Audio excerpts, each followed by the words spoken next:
Welcome to this week's episode of Over the Last, the Starters Order 6 online league review show. This week we're looking at the action from week number 3, so let's get straight into it.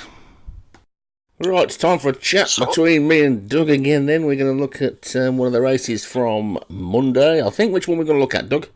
Race 7 was the Persian War Novices Hurdle. It was actually a tough call to pick out a race for this day, for the Monday, and pretty much what made it tough was Jim Murray, John Morgan, David Robinson and Joshua Sutherland all trained doubles. So I'm thinking, which one I'm going to do? And so I've gone with David Robinson's Cherry on Top, mainly because I feel sorry because his horse died the other week. Explosions in the Sky for Molly at Surfer set the pace up until about the 5 furlong pole, and shortly after Leon's Avicenna took a commanding lead and took the winner, but was claimed just inside the furlong by Cherry on Top, and the Professor's the Scene, but Cherry on Top was running on the strongest and was actually easing up on the line for a comfortable win. Carpet Street Girl for Jim Murray briefly led at the 5 furlong and then looked gone, but fought on well for a fast finishing 4th, as was Josh Sutherland's Elaborate, which finished 5th. It was a good race, that one, wasn't it? I looked at it before and I didn't put anything in that one. I had a couple that could have gone in it, but I thought, that race looks too hot for me, that one. I'm not going to bother with that one. Yep, and it looks like Cherry on Top will go on and win again. It was a pretty convincing win in the end.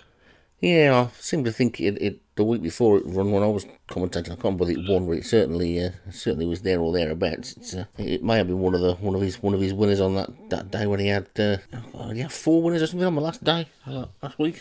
On the last day, yeah. It might have been one of them. I didn't check, so if it wasn't, it was certainly one that was close. On Monday. It was, yeah. It was funny, wasn't it? Your racing on Monday, because there were loads of fallers early on, weren't there? Yeah, in the first few races. I think my first race, half the field got left behind. Yeah, my best chaser was in one of them, and I was amazed when it fell because I thought, it's never done that before. Yeah, I think it must have been a tough old course, that Cheltenham course on the Monday. Yeah, well, it took us time. Yeah, and then we went to the other tracks like the Chepstow, and not much really happened there in the way of fallers or jockeys losing riders, even horses getting pulled up. So yeah, it's anyway. That was the Persian War Novices Hurdle, and so like I say, hopefully next week we'll get chance to chat a bit more about some of the races. But I've been chasing around like nobody's business this week, and I've got to chase off again in a minute. So it's all my fault this week. So we'll talk more next week, Doug. Sure, sounds good. Okay, I'll catch you in a bit. Nice, Martin. Welcome to my review for the Hunt on the first day of week 3. We'll jump straight into race 1. That was the Cheltenham Novices Chase at Cheltenham.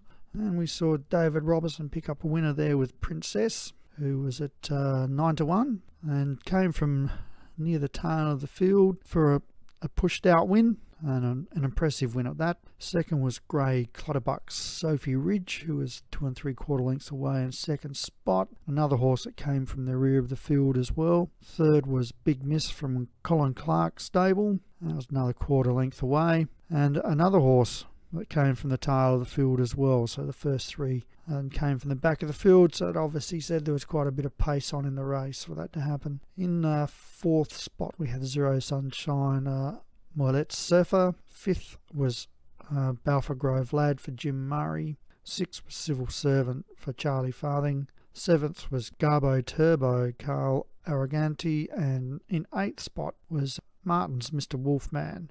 And then everything after that fell or unseated the rider. So the first few races from memory, there was a lot of horses that were out of the race early on. Race 2 was the Z-Turf Handicap Chase at Cheltenham. And this time, To Be or Not To Be. So I've got that right now, Josh. Thanks for your post in the forums. It's quite obvious when you look at it, but that first time around, I just thought it was something completely different. Not to be. Anyway, so To Be or Not To Be won by 3 lengths, so that's a pretty easy win. And it led within the inside 1.5 furlongs to go and wasn't troubled. Hungry Bear, Colin Clark, ran second, 3 lengths away. And third was Amble from Marty Cairns' stable. Then 4th we had Broke the Gate Garcia for Derek Hinton. And 5th was Nowhere to Go, Daniel French. Then outside of that we had Man Alive, Grey Clutterbuck in 6th. 7th was Calypso Monster, Molliet Surfer. And in 8th spot was Tamara Champlin, Martin's horse again. And then we looked down there, and then there was 3 horses down the bottom that either unseated the rider or fell. Race 3 was the Easy Turf Trophy Handicap Chase at Cheltenham, and this time Gray got up and only just, and with Monmouthshire Garancia, I think it is. Anyway, it won by a short head and only just got up and came from the tail of the field. Black Magic for Jared Tutt was second, and although it was slowly away, it was soon up with them. And they only just missed out by the narrowest of margins. And third was Vintage for Charlie. He must have been on the edge of his seat there. It was only a length away in third. And then Manbridge for Darren Howes and Fittipaldi for James Folas picked up the minor money. In 6th spot was World Is Not Enough, Molliet Surfer. 7th, Peach Grove Lass, Jim Murray, and Stu Gray with his horse Shadow Serve ran 8th. And once again, we had 5 horses there that either unseated the rider or fell. Race 4 was the RGH Novices Chase at Cheltenham, and John Morgan's Josephina jumped back and picked up its first win for the season, or maybe its second. I know last start it missed out, and that was a good win, and it won easy. 6 lengths, it was long way out, it wasn't troubled. Fever Pitch for Graham Clutterbuck ran second and tried valiantly, and third was Mostyn, Marty Cairns, and then Stay Another Day, Joshua Sutherland, and Heated Beach, Darren Thompson picked up the minors. Then in 6th spot we had Internal Reason for Leon Van Rensburg, 7th with Cairnsville Girl, Jim Murray, and I reckon that beat Josephina last start, Cairnsville Girl. And in 8th spot was my horse, Kuvatachi. And down the bottom of the page there we had 2 horses that fell. Race 5 was the Old Rowan Chase at Aintree, and that's a Grade 2 handicap, and it was the first of the big ones of the day. And John Morgan again saluted. Where the big money is, there's John Morgan. And Nickname got up, and only just though, won by a head from Axel Street Boy Jim Murray. And they're the 2 big trainers in the hunt this season. And third, 4 lengths away, was Harpy in the Sky, Molliet Surfer, who would have been happy with that third. Feeling better, Colin Clark and Hop, Skip, Jump, Joshua Southern picked up the minor money. In 6th spot was Juliet Bravo, Paul Rhodes, who may have been expecting a closer finish. Flower was 7th for Darren Thompson, and Cocoa for Leon Van Rensburg was an 8th spot. And there was only just the one faller, and that was Graham's Comfort Zone. Race 6 was the Per Temps Handicap Hurdle Qualifier, leg 1 at Aintree, and Shylock, Leon Van Rensburg, got a timely winner, hasn't had many wins so far this season, and Shylock won quite easily in the end, 4 1/4 lengths. It's up the front halfway. It's a little bit unusual for Leon's horses. Mostly they do come from the tail of the field. Pine Needle for David Robinson ran second, and Casement Park, Paul Rhodes was third. Then Costa Villela for Darren Thompson ran fourth, and fifth was Martin's horse Next Edition, picking up the last of the minor money. And then we scrolled down, we had a 6th place Storm Zero for Molliet Surfer. It was around about the place on the first day. There was Beehive, Stu Gray, and 8th was Iron Park lad Jim Murray. And we had 3 pulled up in that race. Race 8 was the Silver Trophy Handicap Hurdle at Chepstow. That was a Grade 3 handicap, and this time Joshua Sutherland picked up a graded race with Kiss My Tail, and that's pretty much what the rest of the field did. And it was restrained early, taken back to near the tail of the field, and then led inside the final 2 furlongs. And as it says here in the form guide, jumped the last well and was pushed out and won by 1 3/4 to Teesside Raider Graham Clutterbuck. And in 3rd spot was Heatport Darren Thompson. And then picking up the minor money was Duke of York Leon Van Rensburg. And in 5th spot, Man King Darren Howes. And then we had Wheatfield Soul Martin Leadham. In 7th, Bosbury James Foley. And 8th was Maymer Martin Cairns. Race 9 was the last of the chase races of the day, and out of the 10 races there were 6 over the big ones. This was the ISF Novice Chase at Chepstow, And Lady Town Girl, Jim Murray, just got there. Restrained early, came from the tail of the field, led near the finish. It was a fast jump over the finish, which probably gave it the race. Then head in second spot was Cryptic Driftwood for David Robinson, and in third was Margarita James Shea. And that was restrained early like his horses usually are, and ran on but gave him too much of a start. And Space Monster Joshua Sutherland and Sir Risky Colin Clark picked up the minor money. In sixth spot was Pirates Mistress and Leon Van Rensburg. Seventh was Midsummer Fair, Stu Gray and ADG for Darren Thompson. And then outside of that, we only had the one that didn't finish, and that was Van Ice for Paul Rhodes. And the last of the day was the I&H Novice Hurdle at Chepstow, and Jim Murray picked up another winner, a 3/4 length winner, and that was Sword Pool Boy. John Morgan's Flame Creek was second, so that the big two were battling this one out. In third we had Hothead Leon Van Rensburg. Fourth was Zuata, Darren Thompson and Moonshell Inlet for Graham Clutterpuck. Picked up the last of the minor money. And sixth spot was Dominion of Titans, Joshua Sutherland. He was probably hoping for a bit closer finish there. Scruffy Skip, Stu Gray finished seventh, and an eighth spot was Parchment, David Robinson. So Tuesday's jump racing then got underway with the PWC Chase at Limerick, and this was a win for No Harm Done from the John Morgan stable, who jumped the last really well to power away from Moynihan and win by a length and a quarter. So No Harm Done for John Morgan, beat Moynihan for Paul Rhodes in second. Pentonville Girl for Jim Murray was back in third, and Martin Cairns Kalar was back in fourth. After that we have the Mulligan Novices Hurdle again at Limerick, and this time it was Jim Murray's turn to win with a 2 3/4 length success by Bridge Street Boy, which got up to beat Upton Park from the John Morgan stable in second place, with Majestic Heat for Darren Thompson third, and Treasure Hunt Leon Van Rensburg was back in fourth place. Race number 13 was the Munster National. Not quite such a long distance race as a lot of the Nationals. This one was only 3 miles, but it didn't stop Ebony Jane from winning for John Morgan. A really comfortable performance, winning by as much as 8 lengths from Gavin in second place for James Shea, and Galactic Treasure for Leon Van Rensburg was back in third. Muradabad for Martin Cairns was fourth, giving him yet another horse around and about the placings. Race number 14 was the Naas Open National Hunt Flat Race, rather unsurprisingly at Naas, and continuing the trend this season of exciting National Hunt Flat Races, we got ourselves a dead heat with Showcase the Merchandise from Paul Rose and Omnipotence, which I think I kept calling Omnipotence throughout the race, for Leon Van Rensburg. So those two dead heated then, and I think that's the first time the league's seen a dead heat in a National Hunt race. Jeep Shine finished third for Derek Hinton, with Jim Murray back in fourth with Crime Poor Boy. After that we were back over the timber again for the Tipper Road Listed Hurdle, again at Naas, and again Jim Murray was in the money. This time he was picking up first place prize money, with June Street Girl running out the comfortable winner there from Amlar. Back in second for Martin Cairns, placed again.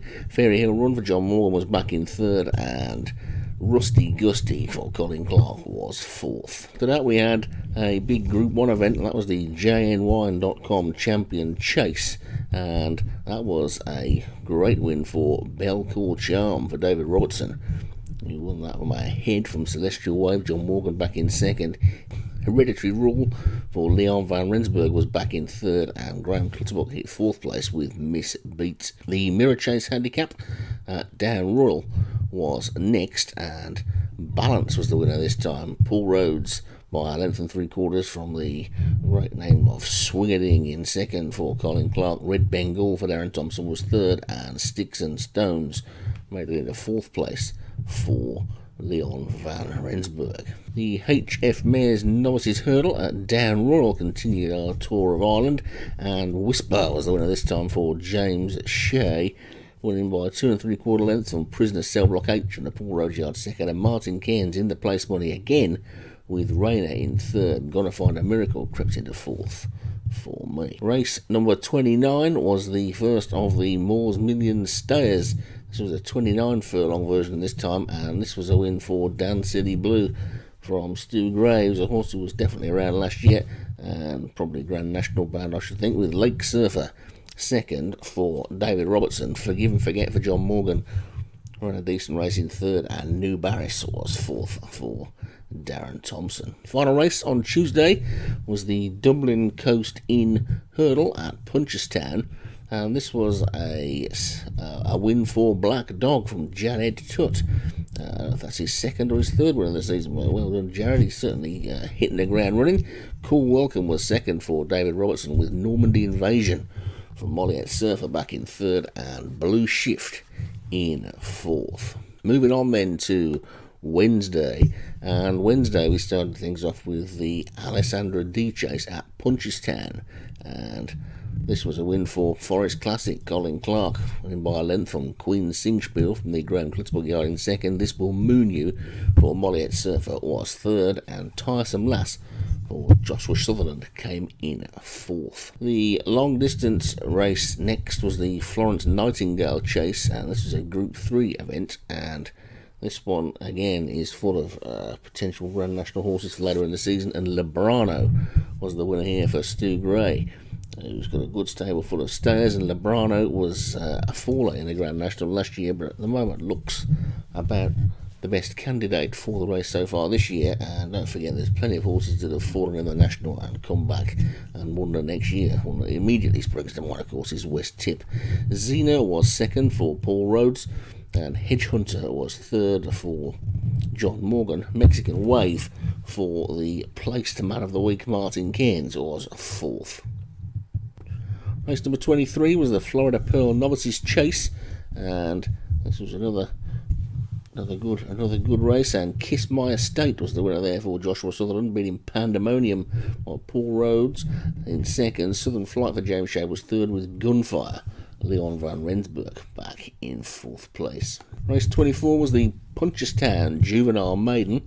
This is a Juvenile Maiden hurdle, and Elementary was the winner there for John Morgan. Never headed in throughout the entire race, took it up right from the off and was still there at the end, half a length clear of Mountain Edge for David Robertson second. Man of War for Joshua Sutherland was third, and A Dog in a Butcher Shop was fourth for Paul Rhodes. The Gowran Champion Chase was the next event, and that was a Group 2, and that went to another one of Paul Rhodes' dodgy detectives in Jack Frost.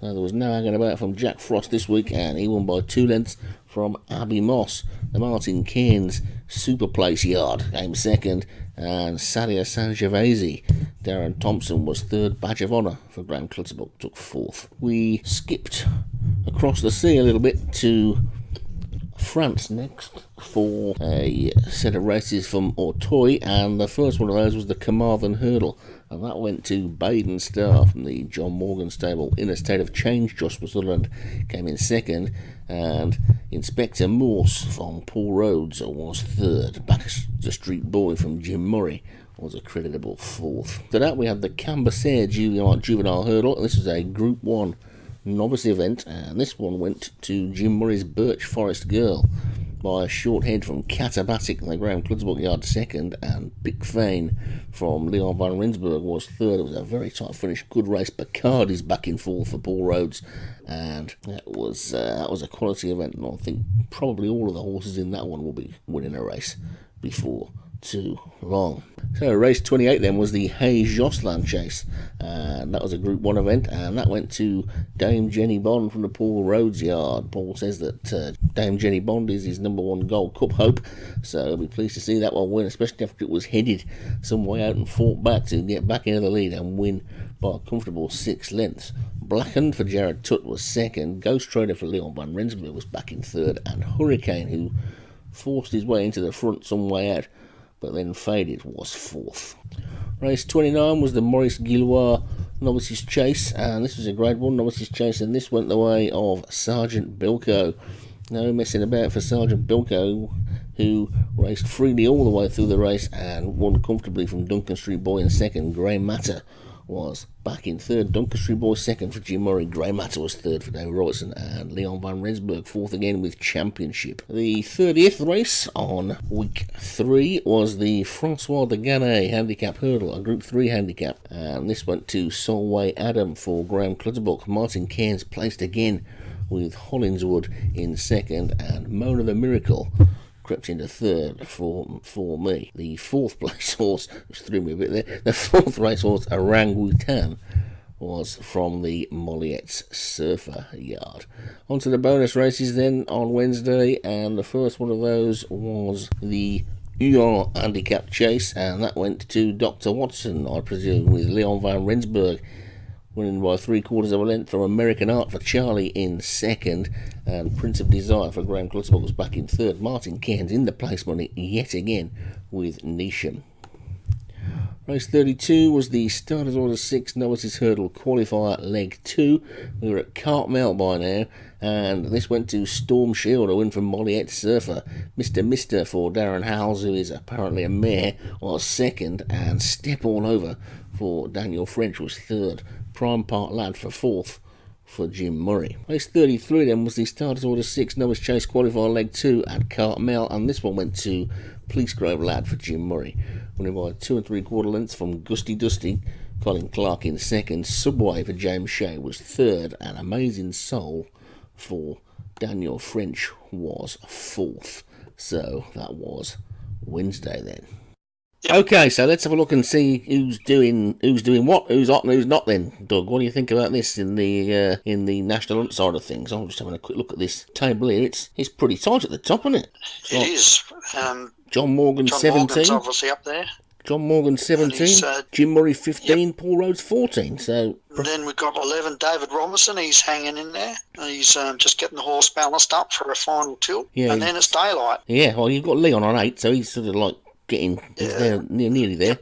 It's funny, isn't it, though, looking at this, where you can see the flat and the jumps together. You can see the ones that concentrate on just one rather than the other. I mean, David Robertson's had 11 over the jumps, but he's only had 2 on the flat. Leon's had 8 on the jumps, but he's not had any on the flat. And then the opposite way that's around. Unusual for Leon. Opposite way around, you've got James Shea, who's got 8 on the flat, but only 2 over jumps, which is surprising, because I always seem to think his horses are right up there with a chance. Yeah, it just goes to show that quite a few trainers put their head down between the 2 seasons here, and it's making a difference for them. So, Joshua Sutherland, he's got 6 over the jumps, 9 on the flat.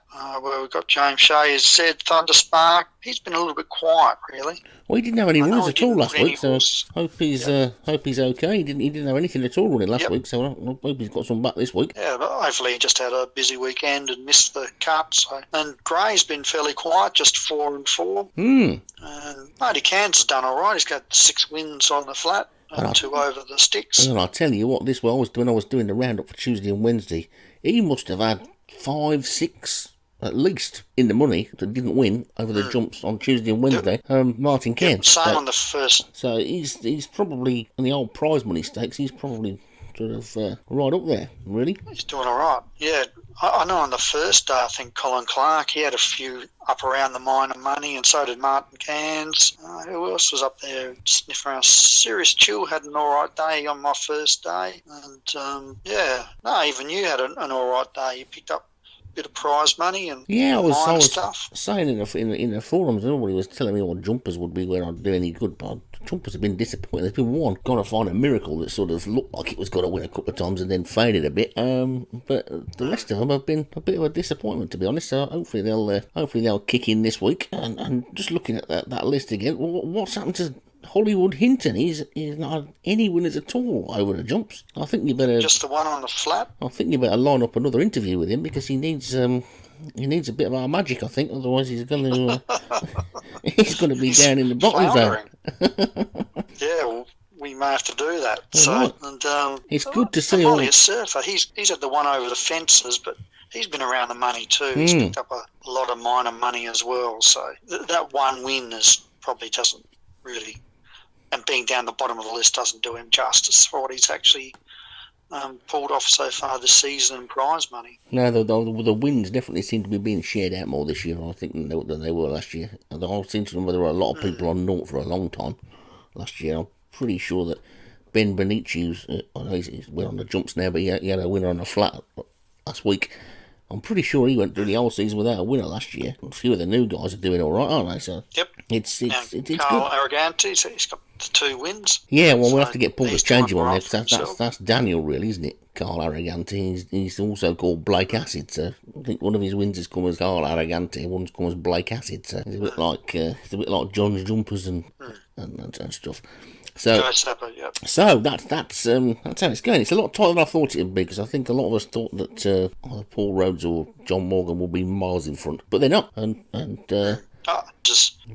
probably goes to show if you're not continually doing a bit of breeding throughout the year, you can easily get caught behind. And I know for myself, I find it real hard to actually play the game and breed while the league's running. Like at the moment, I'm pushing myself because I want to get some more horses in on the transfer window. But after that, I'll probably just go, I'll just leave the game alone for a while. So there was no one more surprised than me when you pulled 2 winners in a row and then a third in a big race. There was.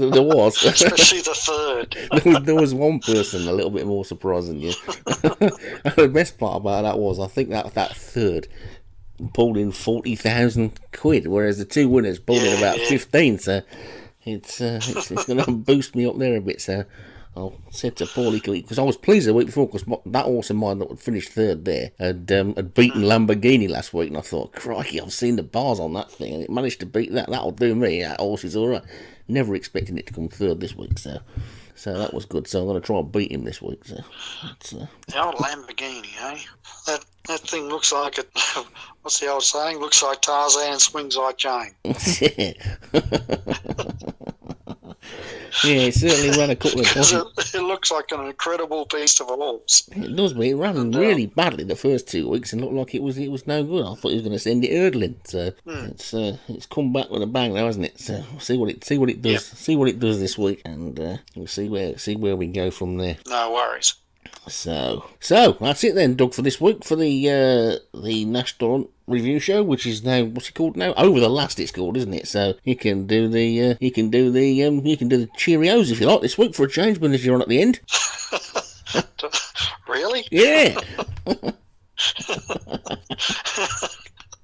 Oh, cheerio.